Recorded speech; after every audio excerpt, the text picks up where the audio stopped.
Hare Krishna, good evening everyone. हरे कृष्ण प्रभु जी। हरे कृष्ण प्रभु जी। Hare Krishna, welcome to refresh yourself session. मेरी आवाज आ रही है क्लियरली? यस प्रभु जी। ओके, तो जल्दी से मैं भगवत गीता का श्लोका शेयर करता हूँ एंड देन विल बिगिन। तो आप सभी मेरे पीछे रिपीट कर सकते हैं। यत्तु कृत्स्न वद एकस्मिन्, बोलिए सभी। हरे कृष्णा, आवाज आ रही है ना मेरी? मैं कुछ बोल नहीं रहा। यत्तु कृत्स्न वदेकस्मिन् यत्तु कृष्णाङ्गदेकस्मिन् कार्ये सक्तम् अहेतुकम् कार्ये सक्तम् अहेतुकम् अतत्त्वार्थवदल्पं च तत्त्वार्थवदल्पच्च तत्तामसम् उदाहृतम्। तत्तामसमुदाहृतम्। विवेक प्रभु। Translation: and that knowledge by which one is attached to one kind of work as the all in all without knowledge of the truth and which is very meager is said to be in the mode of darkness. Hare Krishna. Hare Krishna, thank you प्रभु। तो यहाँ पे जिस mentality के बारे में बताया जा रहा है उस मेंटालिटी को बोलते हैं नैरो माइंडेडनेस। नैरो माइंडेडनेस का मीनिंग पता है किसी को क्या होता है? What is the meaning of narrow mindedness? कोई बता सकता है? What do you mean by being narrow minded?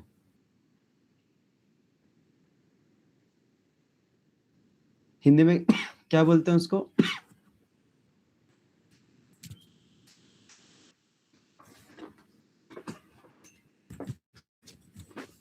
At least सबको पता तो होगा नैरो माइंडेडनेस क्या होता है। अगर आप लोग उसको वर्ड्स में नहीं भी पुट कर पा रहे हैं एटलीस्ट मीनिंग तो पता होगा, राइट? तो हिंदी में क्या बोलते हैं, किसी को पता है?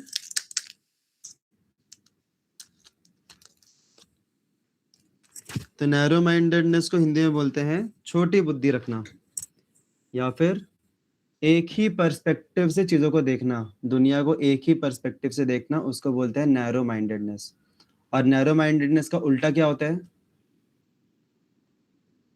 Broad mind. Yes, very good, broad mindedness. Broad mindedness मतलब अपना दृष्टिकोण बड़ा रखना। तो यहाँ पे भगवान बता रहे हैं कि एक ही प्रकार के कार्य से जब हम अटैच हो जाते हैं तो वो जो ज्ञान रहता है जो हमें एक ही प्रकार के कार्य से अटैच करता है उसको तमोगुणी ज्ञान बोला जाता है। इसको हम इन सिंपल वर्ड्स में क्या बोलेंगे कि जब हमको लगता है कि हमारे जो ओपिनियन है वही अल्टीमेट ओपिनियन है, मैं जिस प्रकार से सोचता हूँ मुझे जो लगता है वही सही है, बस बाकी और कुछ सही नहीं है, माई वे इज द हाईवे, तो उससे हम तमोगुण में चले जाते हैं। तो ये हम क्यों डिस्कस कर रहे हैं? ये तो हमारा माइंड से रिलेटेड सेशन है, क्योंकि ये जो नैरो माइंडेड हो या ब्रॉड माइंडेड हो, इन दोनों शब्दों में माइंड का वर्ड आ रहा है। इसका मतलब हमें नैरो माइंडेड कौन बनाता है? हमारे नैरो माइंडेड होने का और हमारे ब्रॉड माइंडेड होने के पीछे कारण क्या होता है? क्या कारण होता है? हम नैरो माइंडेड कब बनते हैं? क्या हमारा माइंड नैरो माइंडेड और ब्रॉड माइंडेड, क्या हमारा माइंड कभी नैरो और ब्रॉड आता है? आप में से किस किस को लगता है कि हमारा जो माइंड है वो नैरो या ब्रॉड होता है? जो लोग नैरो माइंडेड है उनका माइंड नैरो है, उनका मन नैरो है, पतला है, और जो लोग ब्रॉड माइंडेड हैं उनका माइंड, उनका मन ब्रॉड है। नहीं, तो रियलिटी क्या है? रियलिटी ये है कि हमेशा हमारा माइंड नैरो ही रहता है। Our mind is always narrow. कोई बता सकता है क्यों ऐसा? हमारा माइंड हमेशा नैरो माइंडेड ही क्यों रहता है? हमने पहले कई बार माइंड के अलग अलग फंक्शनैलिटीज के बारे में डिस्कस किया है, तो उससे रिलेट करके कोई बता सकता है? थिंकिंग के ऊपर डिपेंड करता है। यस, थिंकिंग के ऊपर डिपेंड करता है। और हमारा मन किस फैक्टर को हमेशा कंसिडर करता है? कोई भी कार्य करने से पहले हमारा मन किस हिसाब से एनालाइज करता है उसको करना है या नहीं करना है? क्या पैरामीटर देखता है हमारा मन? फीलिंग। हाँ, परफेक्ट, वेरी गुड। फीलिंग्स, कि फील कैसा होगा, एक्सपीरियंस कैसा होगा, और वो जो फीलिंग्स हैं, वो जो एक्सपीरियंस है, वो किसके आधार पे हमारे माइंड में स्टोर होती हैं? फीलिंग्स जो हैं वो किस हिसाब से हमारे माइंड में आती हैं? वो आती हैं वो आती हैं, यस, हमारा माइंड किसी एक एक्टिविटी को या किसी एक ऑब्जेक्ट को फील गुड क्यों मानता है, दूसरे ऑब्जेक्ट को क्यों नहीं मानता? उसके पीछे कारण क्या है?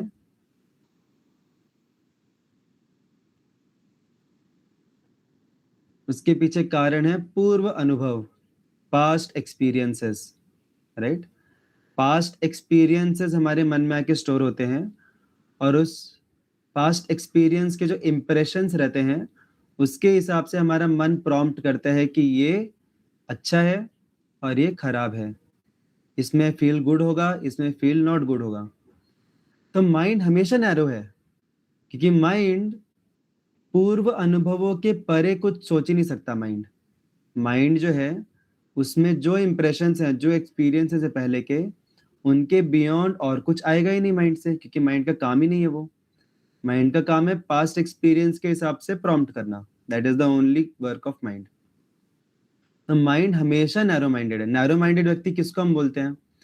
जिसने बचपन से जो चीज सुन के रखी है उसको ही वो सच मान रहा है, उसके बाहर कुछ सोचने को तैयार नहीं है, क्योंकि बचपन से उसको वैसे ही ट्रेनिंग हुआ है, वैसे एक्सपीरियंस हुआ है, उसके बाहर वो कुछ नहीं सोच सकता। तो हमारा मन भी वैसे ही है।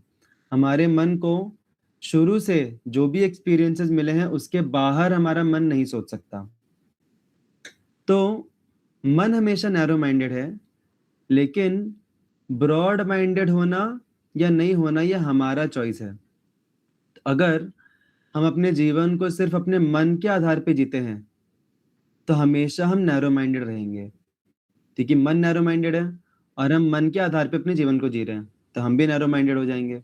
जैसे आपका कोई दोस्त है, वो बहुत नैरो माइंडेड है, नैरो माइंडेड बार बार बोल रहा हूँ, आप सबको समझ रहा है ना नैरो माइंडेड का मीनिंग? आप लोग रिलेट कर पा रहे हो ना? क्योंकि उसका हिंदी में शब्द मुझे मिल नहीं रहा है। तो अगर आपका कोई दोस्त है जो बहुत ही नैरो माइंडेड है और आप हमेशा उसकी सुनते हो, वो जो बोलता है वो आप आंख बंद करके, दिमाग को बंद करके वही करते हो, तो क्या होगा? हम भी नैरो माइंडेड हो जाएंगे उसकी तरह। लेकिन ब्रॉड माइंडेड होने के लिए हमें क्या करना होगा? वो जो फ्रेंड बोलता है उसको खुद से अलग करके, कि ये ठीक है, ये मेरे फ्रेंड का ओपिनियन है, बट जरूरी नहीं है कि यही ओपिनियन सब कुछ हो, इसके बाहर भी कुछ रियलिटी हो सकती है। तो जब हम खुद को सेपरेट करते हैं माइंड से, हम समझते हैं कि ये जो थॉट आ रहा है, ये जो परसेप्शन आ रहा है, ये माइंड का परसेप्शन है, ये मुझे जरूरी नहीं है कि मैं इसको एक्सेप्ट करूं। इसको एक्सेप्ट करना या रिजेक्ट करना, इसके बाहर कुछ सोचना, ये मेरा चॉइस है। I am separate from my mind. तो जब हम खुद को माइंड से सेपरेट करते हैं और हम अपने डिसीजंस की जिम्मेदारी अपने हाथ में लेते हैं, ना कि मन में जो आया वो करें, तब जाके हम ब्रॉड माइंडेड होते हैं। तो इन शॉर्ट, नैरो माइंडेडनेस से अगर हमें ऊपर उठना है तो हमें मन के अलावा अपने जो बाकी के फैकल्टीज हैं, मन के अलावा हमारे पास और कौन से फैसिलिटीज हैं? बुद्धि। यस, बुद्धि है। बुद्धि का काम क्या है? एनालाइज करना, राइट? तो कई बार हम सिचुएशंस को एनालाइज नहीं करते। कई बार खास करके जब दूसरे लोग कुछ हमें बोलते हैं तो हम उसको एनालाइज नहीं करते। किसी ने आके, अभी जैसे फॉर एग्जांपल मैं कुछ सेवा कर रहा हूँ, ठीक है, बीच में आके कोई तो बोल दिया कि अरे प्रभु ऐसा मत करो, ऐसा करो। इमीडिएटली क्या होगा मेरे माइंड से? अरे ये कौन होता है बोलने वाला? मैं अपने हिसाब से कर रहा हूँ, इतना अच्छे से सेवा कर रहा हूँ, मैं इतने सालों से कर रहा हूँ, who is he to tell me? होता है हमारे साथ। हम एक तरीके से करने का प्रयास कर रहे होते हैं, बीच में आके कुछ बोल देता है कोई, तो हमको गुस्सा आ जाता है उसके ऊपर, और फिर क्या होता है? हम लोग उसकी बात को एनालाइज नहीं करते। हो सकता है उसकी बात में कुछ तो सच्चाई हो, राइट, लेकिन हम एनालाइज नहीं करते। हम क्या करते हैं? हमारे मन में ये आया है, और मन में कोई भी चीज कैसे आती है? पास्ट एक्सपीरियंसेस की वजह से। तो सपोज फॉर एग्जांपल अभी मेरा कोई पर्टिकुलर, जैसे आप लोगों का कोई प्रोजेक्ट है, सपोज आप लोग कुछ प्रोजेक्ट बना रहे हो, तो आपके मन में एक तरीका आएगा कि ये प्रोजेक्ट को हम ऐसे कर सकते हैं, और हमको क्या लगता है कि ये तरीका ही अल्टीमेट तरीका है। ऐसा हमको लगता है कि नहीं लगता है कि ये जो तरीका मुझे आया है मन में, यही अल्टीमेट तरीका है जो मुझे मन में आया। लेकिन ऐसा है क्या रियलिटी में? वो जो तरीका हमारे मन में आया है, वो क्यों आया है हमारे मन Past में? experience. हाँ, क्योंकि हमें बचपन से लेके अभी तक उसी चीज का एक्सपीरियंस है, वैसे ही एक्सपीरियंस है, इसलिए हमारे मन में वैसा थॉट आया है। बट क्या किसी भी कार्य को करने का एक ही तरीका होता है? No, there are multiple ways. तो ऐसा नहीं है कि हम जिस तरीके से कर रहे हैं वही अल्टीमेट तरीका है। हो सकता है जब हम दूसरों के ओपिनियंस लें, तो हो सकता है बहुत सारे नए-नए फैक्टर्स उभर के आएँ। ऐसा आप में से किसी के साथ हुआ है कभी कि आपको लगा कि यही तरीका बेस्ट है और यही हम करने जा रहे हैं, लेकिन आपने अगर ओपिनियन लिया थोड़ा-सा दूसरों का, ऐसी-ऐसी कुछ चीज़ें उभर के आईं जो कि आपको लगा, अरे! ये तो मैंने कभी सोचा ही नहीं, राइट? ये तो मेरे मन में ही नहीं आया। ऐसा हुआ है कभी किसी के साथ? एकदम आउट ऑफ द बॉक्स हमें कुछ तो एक अंडरस्टैंडिंग मिलती है दूसरों से बात करके। तो इसीलिए इट्स ऑलवेज़ एडवाइजेबल कि हम कभी भी किसी भी सिचुएशन को देखते हैं, किसी भी व्यक्ति से हम सुनते हैं कुछ, तो हमें थोड़ा ओपन माइंड होके सुनना चाहिए। और ओपन माइंड होके हम कब सुनेंगे? जब हम खुद को माइंड से आइडेंटिफ़ाई नहीं करेंगे, हमारे मन से आइडेंटिफ़ाई नहीं करेंगे। हम समझेंगे कि ये मन से मेरे जो भी विचार आ रहे हैं, ये सच्चाई ज़रूरी नहीं है कि यही सच्चाई हो। ये मेरे पूर्व अनुभवों के हिसाब से आती हैं। जैसे अभी फॉर एग्ज़ाम्पल, अभी आप में से किसी को भी पूछा कि जो दुनिया है उसकी सृष्टि कैसे हुई है? ब्रह्मांड की सृष्टि कैसे हुई?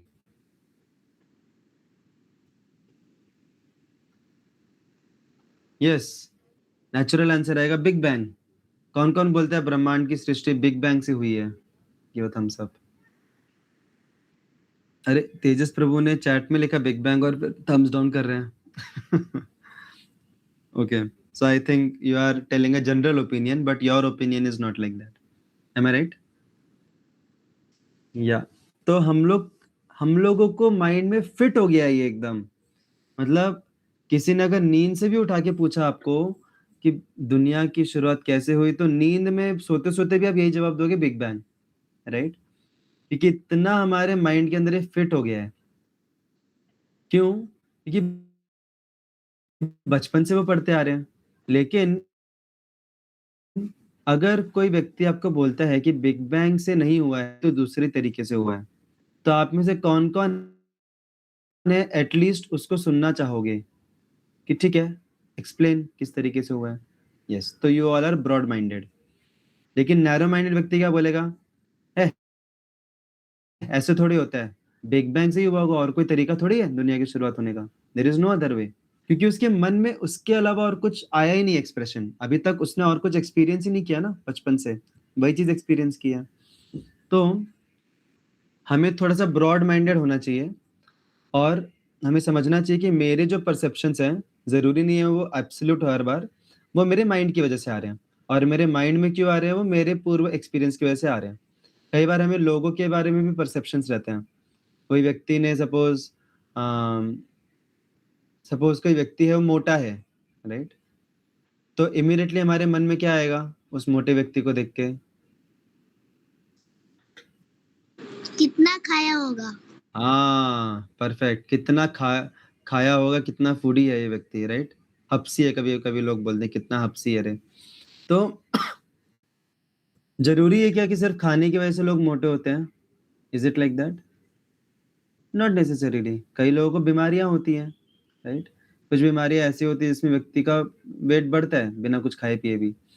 कुछ लोगों को किडनी का प्रॉब्लम रहता है, तो अंदर फ्लूइड्स जमा हो जाते हैं पेट में, राइट? तो हमें कभी भी राइट जैसे ही सिचुएशन होती है, immediately we should not form our perceptions. क्योंकि वो इमीडिएटली अगर हम परसेप्शंस फॉर्म करते हैं तो वो हमारे मन के द्वारा बनाए जाते हैं। हमने देखा है कि जो लोग ज़्यादा खाते हैं वो बाद में मोटे हो जाते हैं। इसका मतलब मोटा व्यक्ति है, मतलब इसने ज़्यादा खाया होगा। हम उसको बैक ट्रेस करते हैं अपने एक्सपीरियंस के हिसाब से। अब जैसे मंदिर में ही एक व्यक्ति था, वो बहुत खाता था और स्पेशली महाप्रसाद, आपको पता है महाप्रसाद क्या होता है? महाप्रसाद मतलब डायरेक्टली विग्रह को जो ऑफर किया जाता है। तो हमारे मंदिर में टोटल 8-9 किचन है।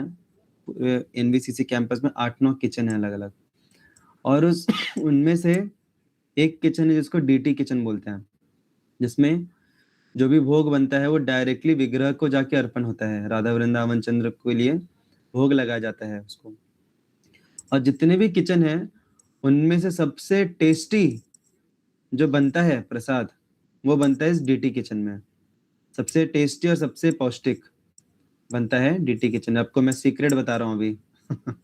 तो ये सेशंस अटेंड करते करते आपको मंदिर के भी काफी सारे सीक्रेट्स पता चल जाते हैं जो कि कॉन्फिडेंशियल है, किसी को बताना मत आप। तो ये जो डीटी किचन है, इस डीटी किचन में सबसे रिच और सबसे ऑपुलेंट, सबसे हेल्दी और सबसे टेस्टी प्रसाद यहाँ पे बनता है। क्यों? क्योंकि भगवान को डायरेक्ट ऑफर हो रहा है, डायरेक्ट राधा वृंदावन चंद्र के लिए बन रहा है वो हम जैसे साधारण लोगों के लिए नहीं बन रहा। तो वो जो व्यक्ति थे, वो भले ही साधु थे, लेकिन वो बहुत खाते थे। वो पूरा महाप्रसाद का प्लेट ही खत्म कर देते थे वो अकेले ही। तो काफी लोगों को कंप्लेंट हुआ कि अरे कैसे यार, इतना क्यों खा रहे हैं ये तो मतलब भक्त है, साधु है, लेकिन फिर भी इतना खा रहे हैं। राइट? आप में से किसी को भी लगेगा, हम में से किसी को भी लगेगा, अरे साधु है, ब्रह्मचारी है खास करके, तो थोड़ा सा कंट्रोल होना चाहिए इसको अपने डाइट पे, क्या इतना खा रहे हैं। जैसे बहुत लोगों को ऐसा डाउट हुआ, उन लोगों ने मेंटली उनको परसेप्शन बना लिया। बाद में जाके जो टेम्पल प्रेसिडेंट है उनको कंप्लेन किया कि अरे बहुत खाता है ये, जैसे ही महाप्रसाद का प्लेट रहता है पूरा का पूरा खत्म कर देता है। तो टेम्पल प्रेसिडेंट ने बताया उनको कि ये जो व्यक्ति है, ये पहले बहुत बड़ा मीट ईटर था। ये मांसाहार करता था और दिन में 3 बार प्योर नॉन वेजिटेरियन खाता था। जैसे लोग रहते हैं प्योर वेजिटेरियन, वैसे प्योर नॉन वेजिटेरियन था। लेकिन अभी भक्ति करके, चैंटिंग करके, भक्तों का संग करके इसको समझदारी आई और इसने मांसाहार करना छोड़ा। लेकिन फिर भी अंदर वो क्रेविंग तो है, क्योंकि जब मांसाहार में फैट्स और प्रोटीन्स ये सब बहुत ज़्यादा अधिक मात्रा में रहते हैं और उसका एक अलग टेस्ट रहता है। जो लोग नॉनवेज खाते हैं, आप में से किसी को आई डोंट थिंक एक्सपीरियंस होगा, जो लोग नॉनवेज खाते हैं उनके लिए इतना आसान नहीं होता नॉनवेज को छोड़ना। हमको लगता होगा यार कैसे इतने क्या बोलते हैं, निर्दोष जीवों के ऊपर हत्या कर रहे हैं, ऐसा हमको लग सकता है। लेकिन उनके लिए बहुत मुश्किल होता है छोड़ना। तो इतना मुश्किल काम इस व्यक्ति ने किया भक्ति के बल पे, और इसीलिए क्योंकि उसको क्रेविंग है अंदर से, वो क्रेविंग अचानक से एकदम से नहीं जाती, तो इसीलिए हम उसको अलाउ करते हैं कि वो जितना महाप्रसाद खाना है खा भाई। एटलीस्ट नॉनवेज तो नहीं खा रहा है ना, महाप्रसाद ही खा रहा है। शुद्ध शाकाहारी, भगवान को भोग लगाया हुआ जो एकदम शुद्ध है, पवित्र है, ऐसा प्रसाद खा रहे हैं। राइट? लेकिन अभी कोई व्यक्ति अगर सिर्फ ये सब हिस्ट्री नहीं पता उसको, वो डायरेक्टली उसको खाते हुए देख रहा है, तो वो क्या उसके बारे में एक अच्छा परसेप्शन बनाएगा? खराब परसेप्शन बनाएगा। लेकिन अभी जब आप लोगों ने सुना, तो अभी आप लोगों को उसके बारे में कैसा लग रहा है? अच्छा लग रहा है, खराब लग रहा है परसेप्शन? अच्छा लग रहा है। अच्छा लग रहा है, क्योंकि अभी आपको उसका हिस्ट्री पता है। तो इसीलिए कभी भी अगर हम राइट जैसी सिचुएशन होती है, हम सिचुएशन के हिसाब से हम लोगों को जज करते हैं, खुद को जज करते हैं, सबको ब्लेम करते हैं, जज करते हैं, तो मतलब हम मन के चंगुल में है, मतलब हम, क्योंकि मन एनालाइज नहीं करता। लेकिन हमें क्या करना चाहिए? हमें कभी भी लगता है किसी व्यक्ति के बारे में कि अरे ऐसा क्यों है, ये इतना गलत क्यों है, ये ऐसा क्यों कर रहा है, तो हमें राइट अवे उसको लेबल नहीं कर देना चाहिए, हमें राइट अवे एक परसेप्शन नहीं बनाना चाहिए। हमको थोड़ा सा समझना चाहिए, उसके जीवन में थोड़ा सा झांक के देखना चाहिए कि क्या है इसके जीवन में, ऐसा कारण क्या है, एनालाइज थोड़ा सा करना चाहिए, और तब जाके हमें समझेगा कि एक्चुअल में this is the root cause behind this symptom that I'm seeing. जैसे कि मुझे एक एग्जांपल याद आया था, but I'm unable to recollect that. जैसे कुछ लोग रहते हैं जो कि बहुत अरोगेंट रहते हैं, राइट? बात-बात पे गुस्सा हो जाते हैं। हाँ, मुझे अभी याद आया एग्जांपल। एक बार एक ट्रेन में एक फैमिली जा रही थी और वो जो बच्चा था, वो बच्चा जब जितनी बार भी कोई भी वेंडर, अलग-अलग वेंडर्स आते रहते हैं ना, ये ले लो, चना वो ले लो, फुटाना ले लो और ककड़ी ले लो और क्या ले लो? और क्या बेचते हैं खाने-पीने का? पापड़ ले लो, फ्रूट्स ले लो, पेप्सी ले लो, चिप्स ले लो। तो जैसे ही कोई भी वेंडर आ रहा था, इमीडिएटली उसके जो पिताजी हैं, एक पिताजी और बच्चा था। पिताजी इमीडिएटली उससे वो चिप्स खरीदवा के बच्चे को खिला रहे थे। कोल्ड ड्रिंक वाला आ रहा है, कोल्ड ड्रिंक खरीद के बच्चे को खिलाया।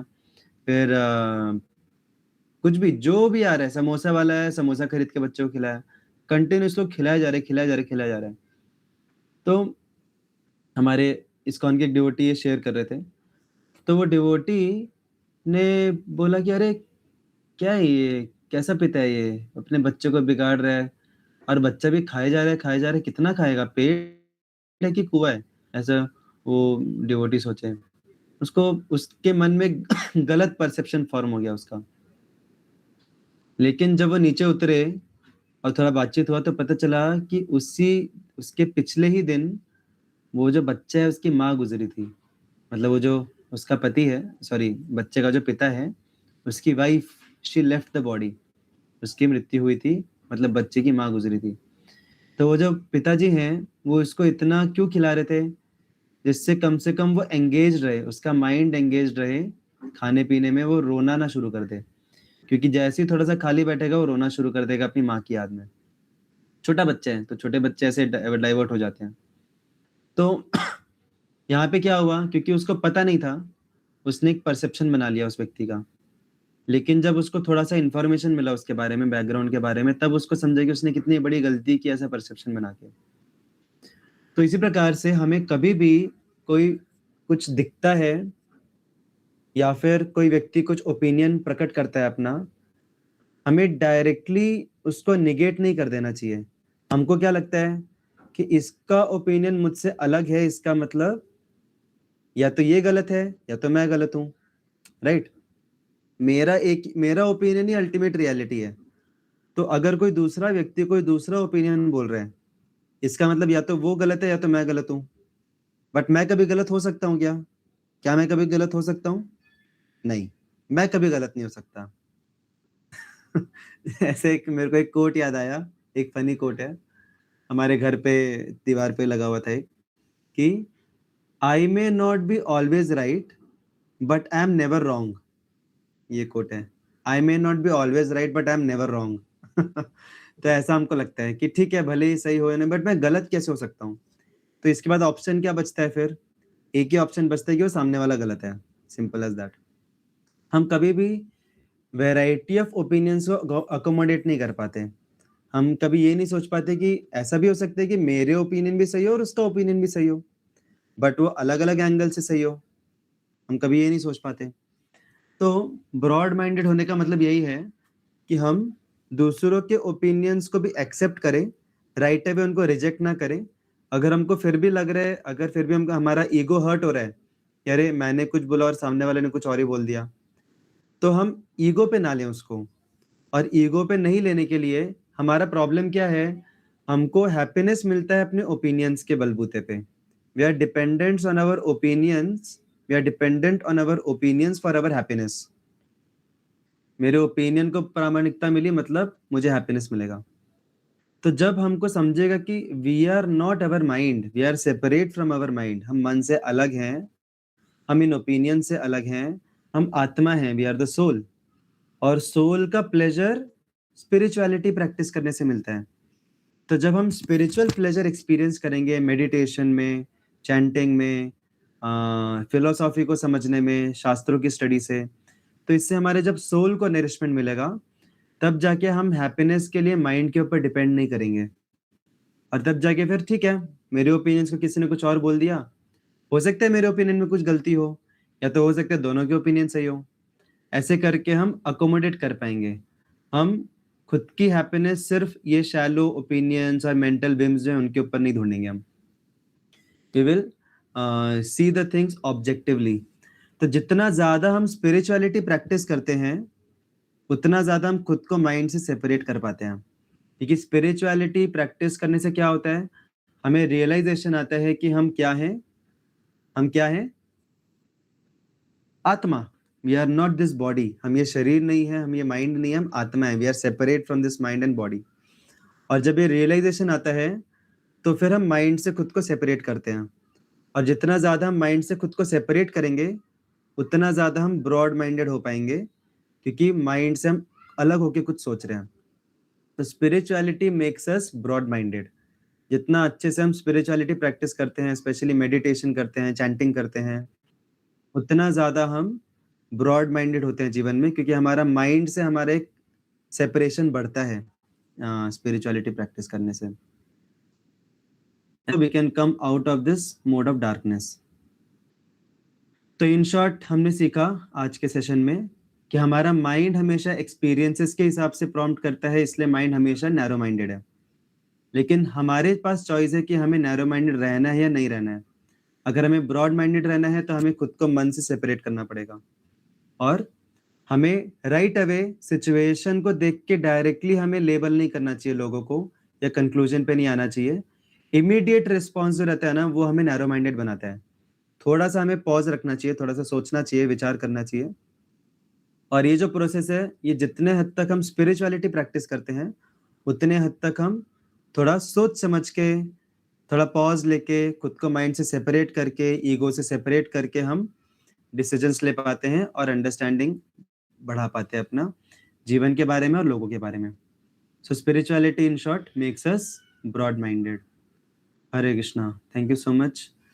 श्रील प्रभुपाद की जय जय। जय भगवद गीता की प्रभु जी जय। प्रभु जी Hare Krishna. Thank you so much. Hare Krishna.